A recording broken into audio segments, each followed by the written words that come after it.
Okay, students, moving forward to the chapter organizing. But before moving forward, let me just make you revise what we have discussed till now in this particular chapter. We discussed something about what is called organizing. It is a formal administrative structure. For an organizing, we require two or more person. Then we discussed planning is considered as brain, organization is considered as body. Definition given by Chester Bernard, Lewis Allen. Then we discuss the characteristics, various characteristics we have gone for.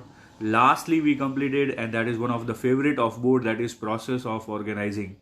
Now moving on to the very interesting topic, that is called different types of organizing, or we can say structure of an organization. Now student, you need to keep in mind there are 5 different types of organization. It can be asked for 1 mark, which are the different types of organization. You need to write all the 5. Now, if at all they are saying explain linear organization in details, then also you have to write what all the 5, name, heading, and then you need to proceed further with linear organization. Linear is considered as what? Line, right? That is called geometrical line. The same type. Now going forward, linear organization is the most simple and ancient types of organization. Please do mark it out. This is very important one. Most simple and ancient types of organization. It has been used in the army, so it is also known as army organization. It can be asked for 1 mark. Which is the organization which has been used since the ancient times? That is considered as what? Linear organization. In this type of organization, the centralization of power is done at the top level. The distribution of power and responsibility, please again mark it out. Distribution of power and responsibility is done in straight line from top to bottom. It means that as and when you come down, your authority decreases and your responsibility increases. Now that will be clear with this particular table, right? That I will explain later on. Moving further. As the distribution of power is in one straight line from top to bottom, please again mark it out. Distribution of power is in one straight line from top to bottom. That's why it is known as what? Linear organization. It is also considered as which organization? Linear organization. Then further, in this, each employee is answerable to his or her superior authority. In this type, higher degree of power can be seen on the top level and lower amount of power is seen at the bottom level. What does it means that higher degree at the top level? That means if at all you are at the top level, you will enjoy more authority, but as and when you come down, your authority decreases. Formation, how it is formed. In this type of organization, entire business unit is classified in different department. As per each section or area, a separate departmental head is appointed. This departmental head is answerable to the superior head of his or own area. The area head is given all the necessary power. Please mark it out. The area head is given all the necessary power needed as per his or her department. Division is not according to the work but according to the departments, and this is also known as departmental organization. Here importance is not given to the person. Here importance is not given to the work, but here importance is given to the department. That's why this is also known as which organization? Departmental organization.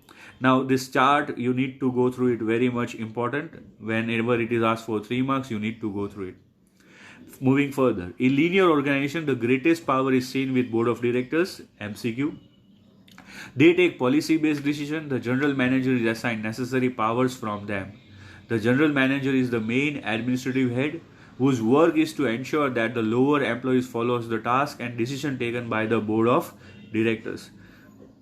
The above given chart is divided into production department, administrative department and sales department. They are simply giving an hypothetical example.